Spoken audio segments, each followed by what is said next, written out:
The Family, the Vital Seal of Society, Part 2.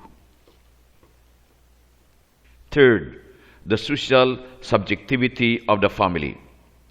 The family is present at the place where that communion so necessary for a society that is increasingly individualistic, is brought about.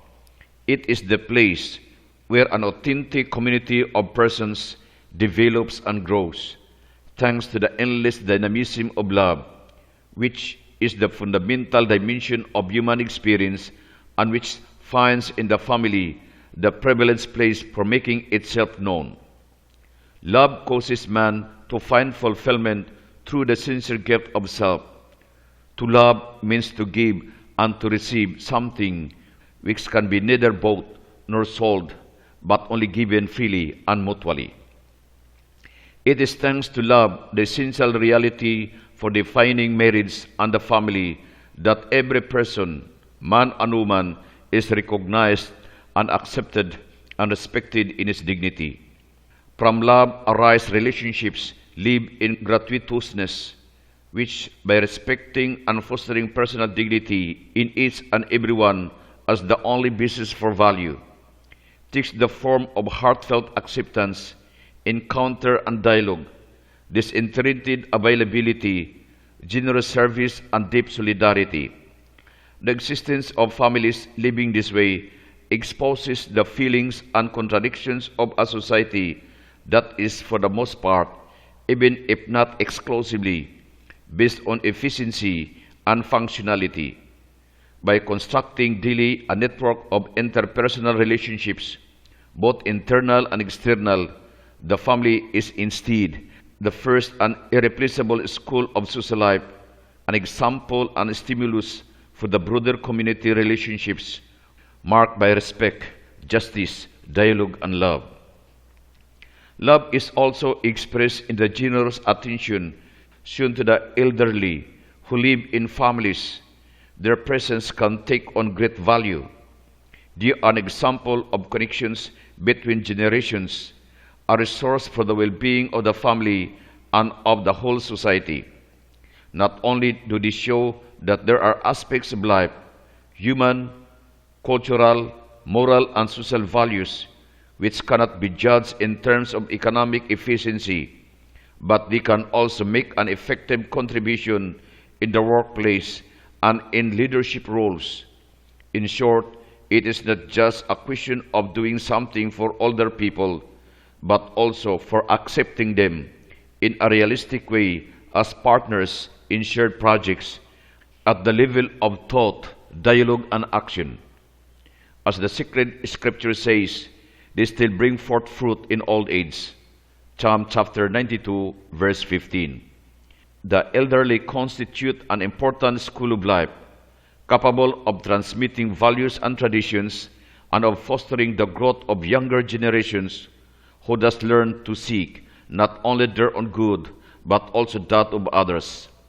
If the elderly are in situations where they experience suffering and dependence, not only do they need health care services and appropriate assistance, but, and above all, they need to be treated with love.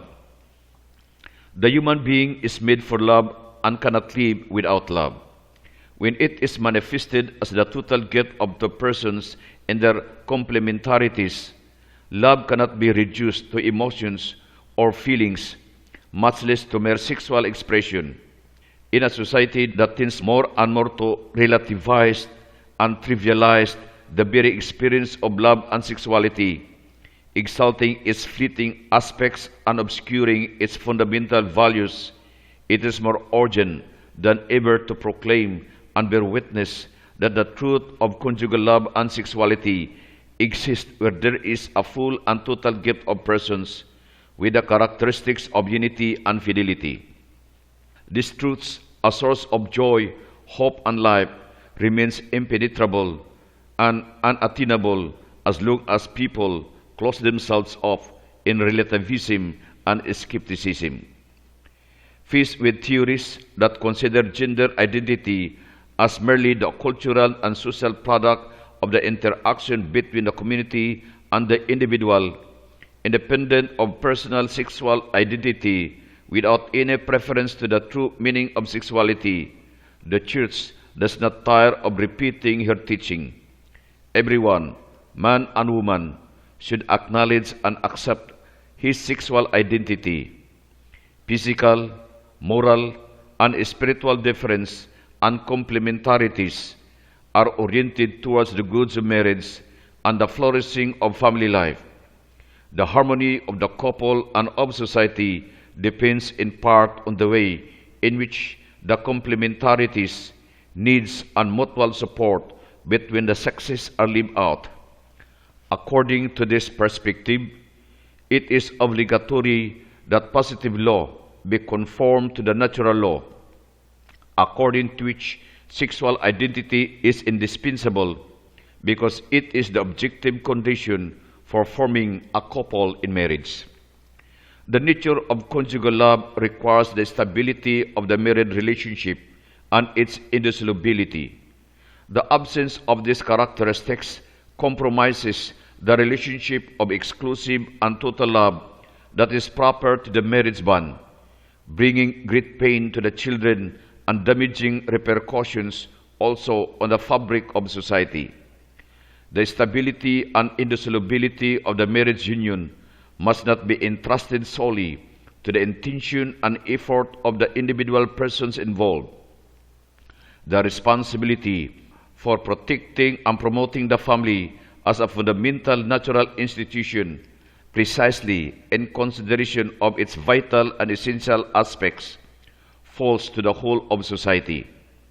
The need to confer an institutional character on marriage, basing this on a public act that is socially and legally recognized, arises from the basic requirements of social nature.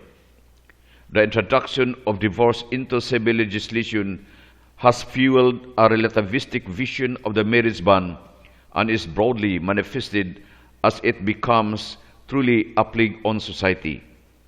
Couples who preserve and develop the value of indissolubility in a humble and courageous manner perform the role committed to them of being in the world a sign, a small and precious sign, sometimes also subjected to temptation, but always renewed, of the unfailing fidelity with which God and Jesus Christ love each and every human being.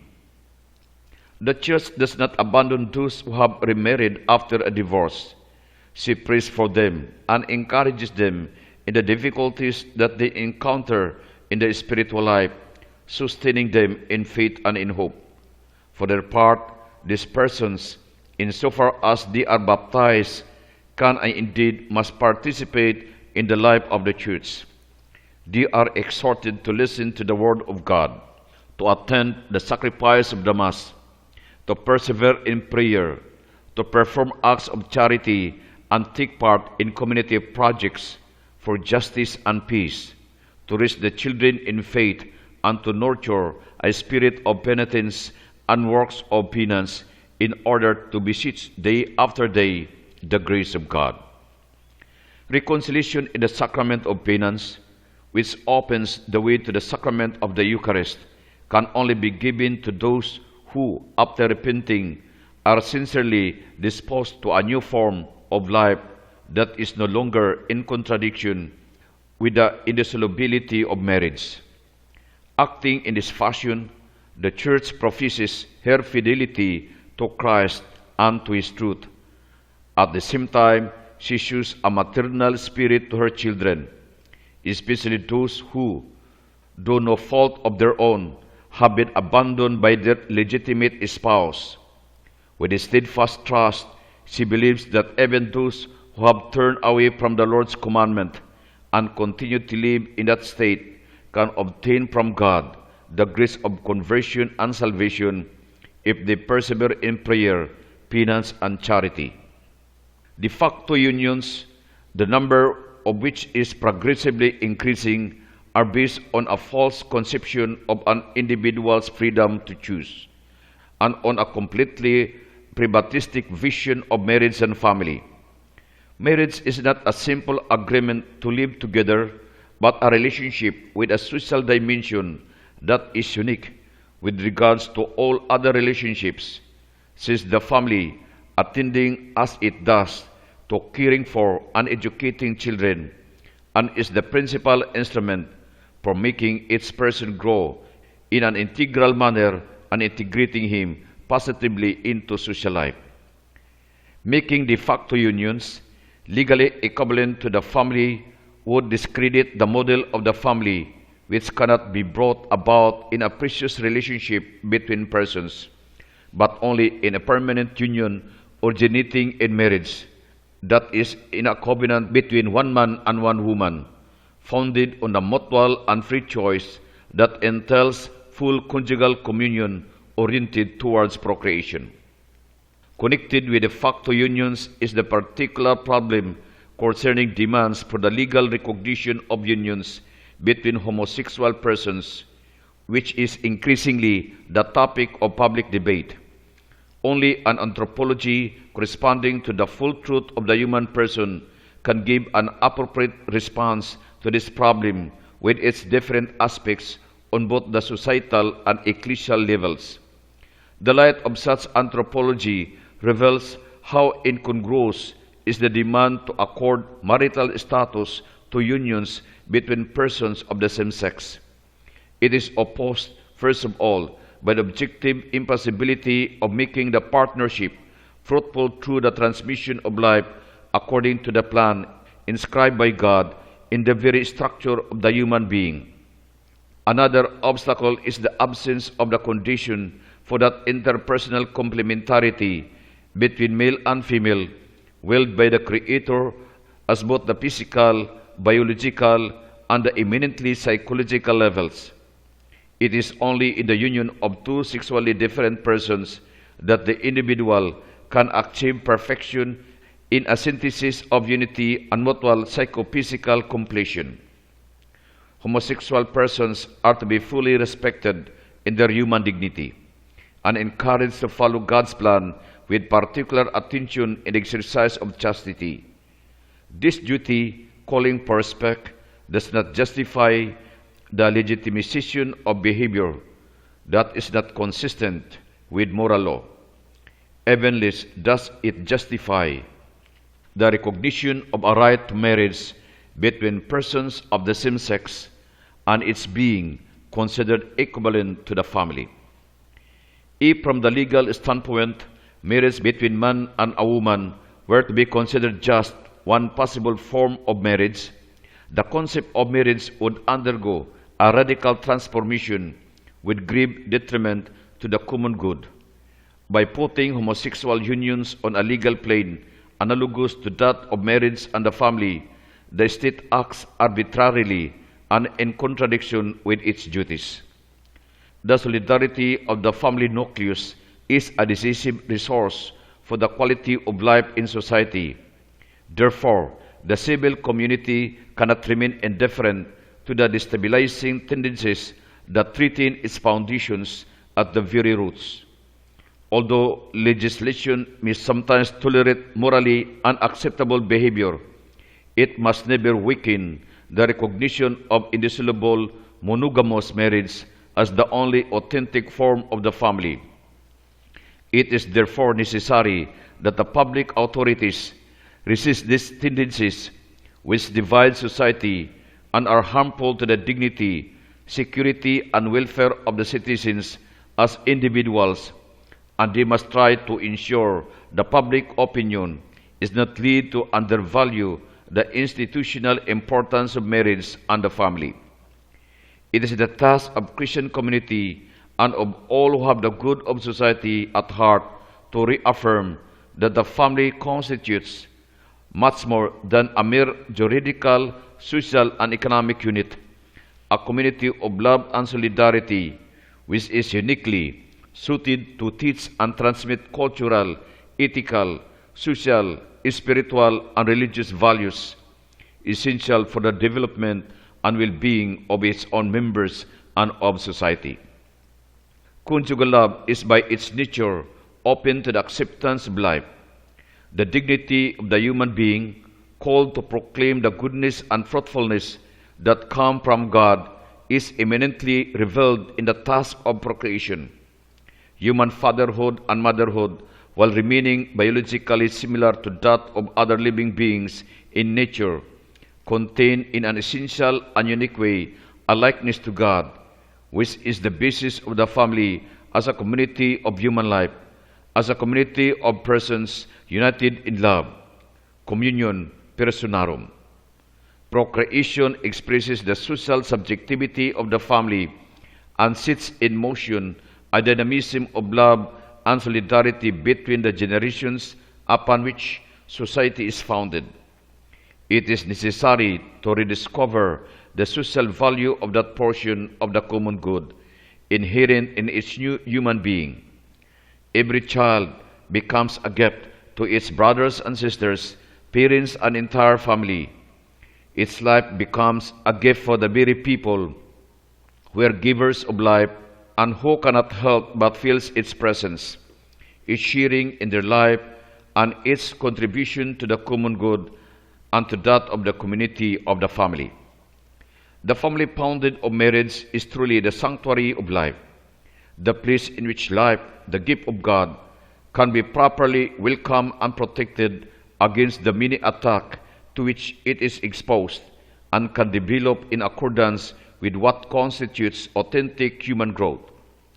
Its role in promoting and building the culture of life against the possibility of a destructive anti-civilization, as so many present trends and situations confirm, is decisive and irreplaceable. Christian families have then, in virtue of the sacrament, received a particular mission that makes them witnesses and proclaimers of the gospel of life. This is a commitment which in society takes on the value of true and courageous prophecy. It is for this reason that serving the gospel of life means that the family, particularly through its members in family associations, works to ensure that the laws and institutions of the state in no way violate the right to life from conception to natural death, but rather protect and promote it. The family contributes to the social good in an eminent fashion through responsible motherhood and fatherhood, the spouse's special participation in God's work of creation. The weight of this responsibility must not be used as a justification from being selfishly closed, but must guide the decisions of the spouses in a generous acceptance of life. In relation to physical, economic, psychological, and social conditions, responsible parenthood is exercised both in the duly pondered and generous decision to have a large family and in the decision made for serious reasons and in respect of the moral law to avoid for a time or indeterminately a new birth. The motivations that should guide the couple in exercising responsible motherhood and fatherhood originate in the full recognition of their duties towards God, towards themselves, towards the family, and towards society in a proper hierarchy of values. Concerning the methods for practicing responsible procreation, the first to be rejected as morally illicit are sterilization and abortion. The latter, in particular, is a horrendous crime and constitutes a particularly serious moral disorder. Far from being a right, it is a sad phenomenon that contributes seriously to spreading a mentality against life, representing a dangerous threat to a just and democratic social coexistence. Also to be rejected is recourse to contraceptive methods in their different forms.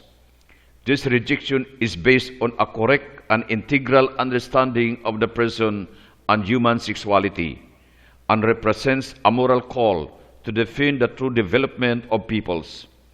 On the other hand, the same reasons of an anthropological order justify recourse to periodic abstinence during times of the woman's fertility. Rejecting contraception and using natural methods for regulating births means choosing to base interpersonal relations between the spouses on mutual respect and total acceptance, with positive consequences also for bringing about a more human order in society. The judgment concerning the interval of time between births and that regarding the number of children belongs to the spouses alone. This is one of their inalienable rights to be exercised between God with due consideration of their obligations towards themselves, their children already born, the family and society. The intervention of public authorities within the limits of their competence to provide information and enact suitable measures in the area of demographic must be made in a way that fully respects the persons and the freedom of the couple. Such intervention may never become a substitute for their decisions. All the more must various organizations active in this area refrain from doing the same. All programs of economic assistance aim at financing campaigns of sterilization and contraception, as well as the subordination of economic assistance to such campaigns, are to be morally condemned as affronts to the dignity of the person and the family. The answer to questions connected with population growth must instead be sought in simultaneous respect both of sexual morals and of social ethics, promoting greater justice and authentic solidarity so that dignity is given to life in all circumstances, starting with economic, social, and cultural conditions. The desire to be a mother or a father does not justify any right to children, whereas the right of the unborn child are evident. The unborn child must be guaranteed the best possible conditions of existence through the stability of a family founded on marriage, through the complementarities of the two persons, father and mother. The rapid development of research and its technological application in the area of reproduction poses new and delicate questions that involve society and the norms that regulate human social life. It must be repeated that the ethical unacceptability of all reproductive techniques, such as the donation of the sperm or ova, surrogate motherhood, heterologous artificial sterilization, that make use of the uterus of another woman or of gametes of persons other than the married couple, injuring the right of the child to be born of one father and one mother, who are father and mother both from a biological and from a legal point of view. Equally unacceptable are methods that separate the unitive act from the procreative act by making use of laboratory techniques such as homologous artificial insemination or fertilization, such that the child comes about more as the result of an act of technology than as the natural fruit of a human act in which there is a full and total giving of the couple.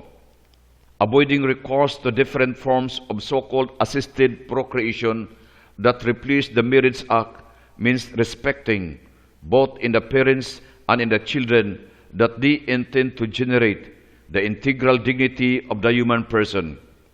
On the other hand, those methods that are meant to lend assistance to the conjugal act or to the attainment of its effects are legitimate. An issue of particular social and cultural significance today, because of its many and serious moral implications, is human cloning. The term refers per se to the reproduction of a biological entity that is genetically identical to the originating organism. In thought and experimental practice, it has taken on a different meanings, which in turn entail different procedures from the point of view of the techniques employed as well as of the goals sought. The term can be used to refer to the simple laboratory replication of cells or of a portion of DNA. But specifically today, it is used to refer to the reproduction of individuals at the embryonic stage with methods that are different from those of natural fertilization and in such a way that the new beings are genetically identical to the individual from which they originate. This type of cloning can have a reproductive purpose, that of producing human embryos, or a so-called therapeutic purpose, tending to use such embryos for scientific research or more specifically for the reproduction of stem cells. From an ethical point of view, the simple replication of normal cells or of a portion of DNA presents not particular ethical problem. Very different, however, is the magisterium's judgment on cloning understood in the proper sense. Such cloning is contrary to the dignity of human procreation because it takes place in a total absence of an act of personal love between spouses, being agamic and asexual reproduction. In the second place, this type of reproduction represents a form of total domination over the reproduced individual or the part of the one reproducing it. The fact that cloning is used to create embryos from which cells can be removed for therapeutic use does not attenuate its moral gravity, because in order that such cells may be removed, the embryo must first be created and then destroyed. Parents, as ministers of life, must never forget that the spiritual dimension of procreation is to be given greater consideration than any other aspect. Fatherhood and motherhood represent a responsibility which is not simply physical but spiritual in nature. Indeed, though these realities, there passes the genealogy of the person which has its eternal beginnings in God and which must lead back to Him. Welcoming human life in the unified aspect of its physical and spiritual dimensions, families contribute to the communion of generations, and in this way provide essential and irreplaceable support for the development of society. For this reason, the family has a right to assistance by society in the bearing and rearing of children. Those married couples who have a large family have a right to adequate aid and should not be subjected to discrimination. In the work of education, the family forms man in the fullness of his personal dignity according to all his dimensions, including the social dimension. The family, in fact, constitutes a community of love and solidarity, which is uniquely suited to teach and transmit cultural, ethical, social, spiritual, and religious values essential for the development and well-being of its own members and of society. By exercising its mission to educate, the family contributes to the common good and constitutes the first school of social virtue which all societies need. In the family, persons are helped to grow in freedom and responsibility. Indispensable prerequisites for any function in society. With education, certain fundamental values are communicated and assimilated. The family has a complete, original, and irreplaceable role in raising children. The parents' love, placing itself at the service of children to draw forth from them a docery, the best that is in them, find its fullest expression precisely in the task of educating. As well as being a source, the parents' love is also a limiting principle and therefore the norm inspiring and guiding all concrete educational activity, enriching it with the values of kindness, constancy, goodness, service, disinterestedness, and self-sacrifice that are the most precious fruit of love. The right and duty of parents to educate their children is essential since it is connected with the transmission of human life. It is original and primary with regard to the educational role of others. On account of the uniqueness of the loving relationship between parents and children, and it is irreplaceable and inalienable, and therefore incapable of being entirely delegated to others or usurped by others. Parents have the duty and right to impart a religious education and moral formation to their children, a right the state cannot annul, but which it must respect and promote. This is a primary right that the family may not neglect or delegate. Parents are the first educators, not the only educators of their children. It belongs to them, therefore, to exercise with responsibility their educational activity in close and vigilant cooperation with civil and ecclesial agencies. Man's community aspect itself, both civil and ecclesial, demands and leads to a broader and more articulated activity resulting from well-ordered collaboration between the various agents of education. All these agents are necessary, even though each can and should play its part in accordance with a special competence and contribution proper to itself. Parents have the right to choose the formative tools that respond to the conviction and to seek those means that will help them best to fulfill their duty as educators. In the spiritual and religious spheres also, public authorities have the duty to guarantee this right and to ensure the concrete conditions necessary for it to be exercised. In this context, cooperation between the family and scholastic institutions takes on primary importance. Parents have the right to found and support educational institutions. Public authorities must see to it that public subsidies are so allocated that parents are truly free to exercise this right without incurring unjust burdens. Parents should not have to sustain, directly or indirectly, extra charges which would deny or unjustly limit the exercise of this freedom. The refusal to provide public economic support to non-public schools that need assistance and that render a service to civil society is to be considered an injustice. Whenever the state lays claim to an educational monopoly, it oversteps its rights and offends justice. The state cannot without injustice merely tolerate so-called private schools. Such schools render a public service and therefore have a right to financial assistance. The family has the responsibility to provide an integral education. Indeed, all true education is directed towards the formation of the human person in view of his final end and the good of that society to which he belongs and in the duties of which he will, as an adult, have a share. This integrality is ensured when children, with the witness of life and in words, are educated in dialogue, encounter, sociality, legality, solidarity, and peace through the cultivation of the fundamental values of justice and charity. In the education of children, the role of the father and that of the mother are equally necessary. The parents must therefore work together.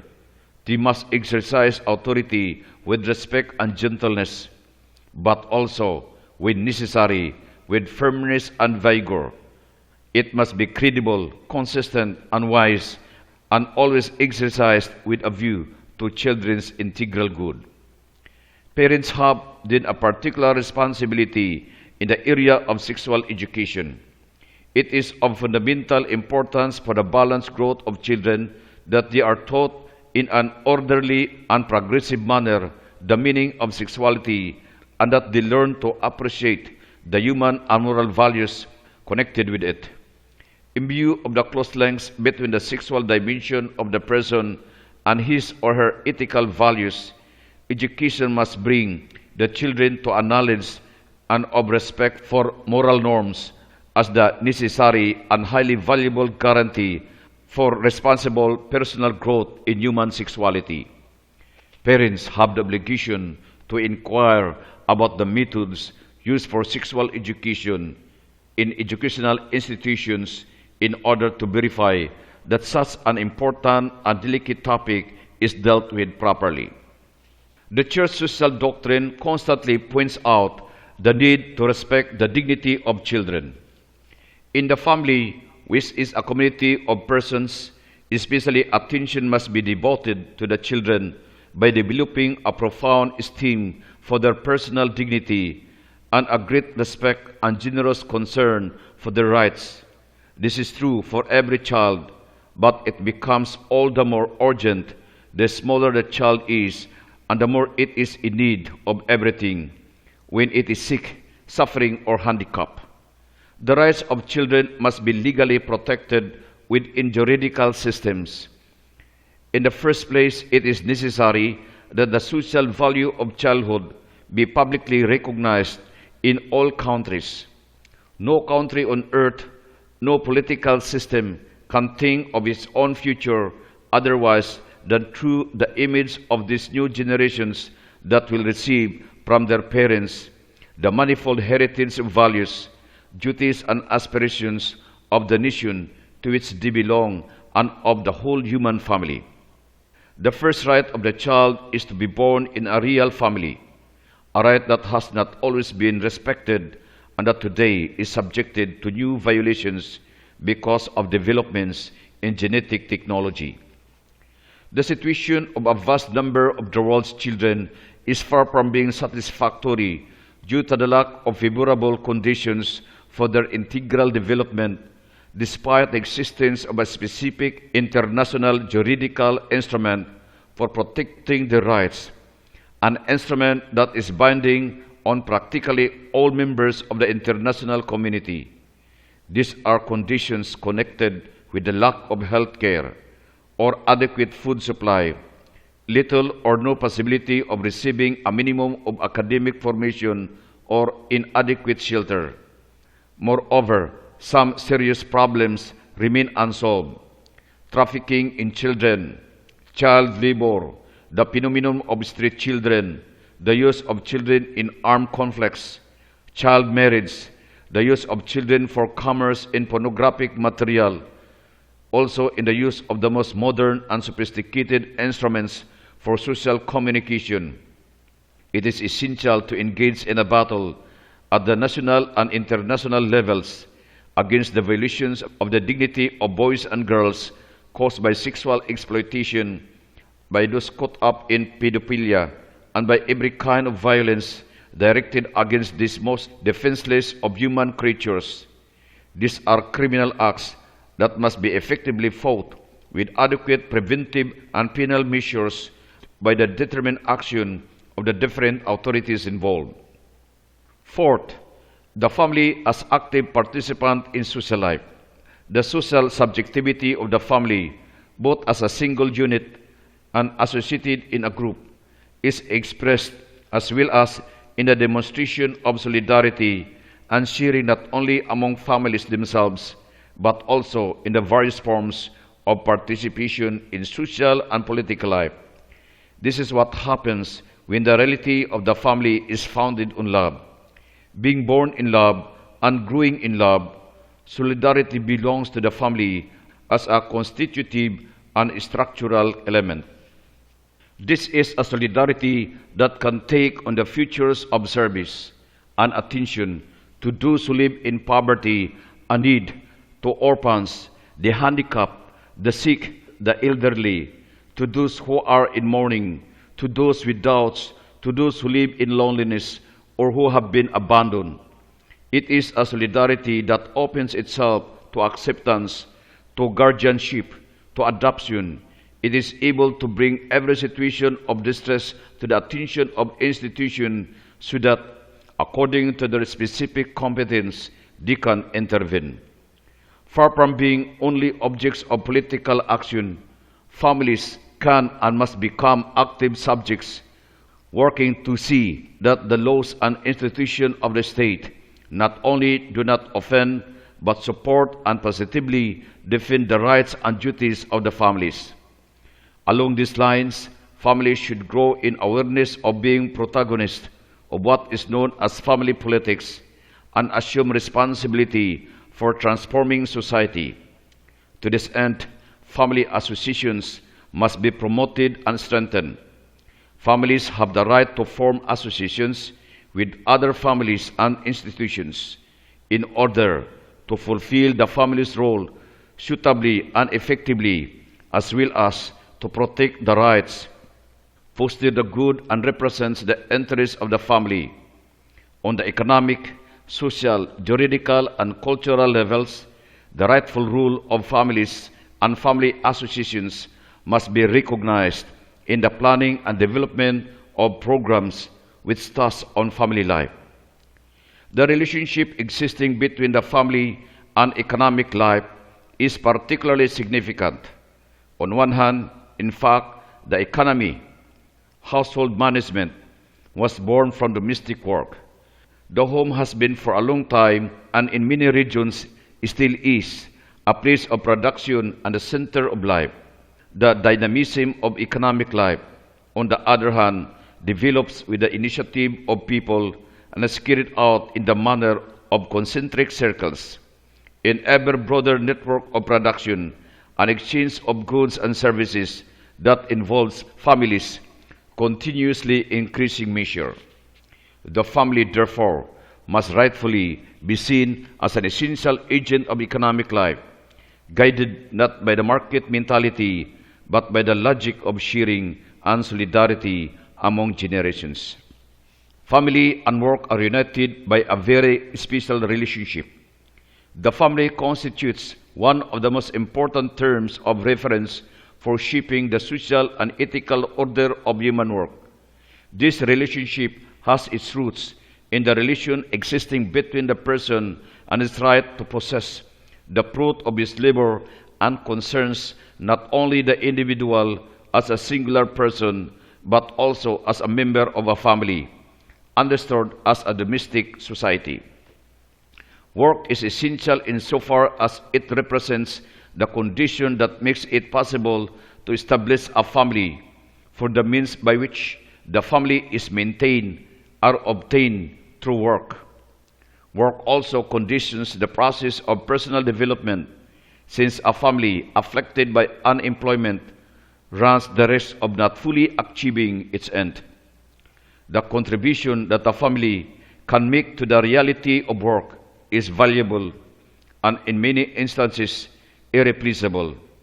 It is a contribution that can be expressed both in economic terms and through the great resources of solidarity that the family possesses and that are open and important support for those within the family who are without work or who are seeking employment. Above all, and more fundamentally, it is a contribution that is made by educating to the meaning of work and by offering direction and support for the professional choices made. In order to protect this relationship between family and work, an element that must be appreciated and safeguarded is that of a family wage, a wage sufficient to maintain a family and allow it to live decently. Such a wage must also allow for a saving that will permit the acquisition of property as a guarantee of freedom. The right to property is closely connected with the existence of families which protect themselves from need, thanks also to savings and to the building up of family property. There can be several different ways to make a family wage a concrete reality. Various forms of important social provisions help to bring it about. For example, family subsidies and other contributions for the dependent family members, and also remuneration for the domestic work done in the home by one of the parents. In the relationship between the family and work, particular attention must be given to the issue of the work of women in the family. More generally, to the recognition of the so-called work of housekeeping, which also involves the responsibility of men as husbands and fathers. The work of housekeeping, starting with that of the mother, precisely because it is a service directed and devoted to the quality of life, constitutes a type of activity that is eminently personal and personalizing, and that must be socially recognized and valued also by means of economic compensation in keeping with that of other types of work.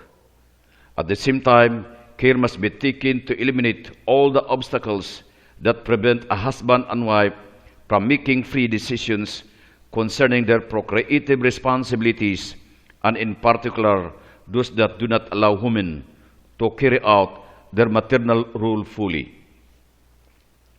Fifth, society at the service of the family. The starting point for a correct and constructive relationship between the family and society is the recognition of the subjectivity and the social priority of the family.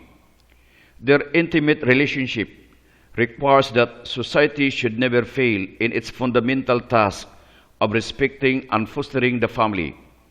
Society, and in particular state institutions, respecting the priority and antecedents of the family, is called to guarantee and foster the genuine identity of family life, and to avoid and fight all that alters or wounds it. This requires political and legislative action to safeguard family values, from the promotion of intimacy and harmony within families to the respect for unborn life and to the effective freedom of choice in educating children. Therefore, neither society nor the state may absorb, substitute, or reduce the social dimension of the family. Rather, they must honor it, recognize it, respect it, and promote it according to the principle of subsidiarity. Society's service of the family becomes concrete in recognizing, respecting, and promoting the rights of the family. This means that authentic and effective family policies must be brought about with specific interventions that are able to meet the needs arising from the rights of the family as such. In this sense, there is a necessary prerequisite, one that is essential and indispensable: the recognition, which entails protecting, appreciating, and promoting the identity of the family, the natural society founded on marriage. This recognition represents a clear line of demarcation between the family, understood correctly, and all other forms of cohabitation which, by their very nature, deserve neither the name nor the status of family.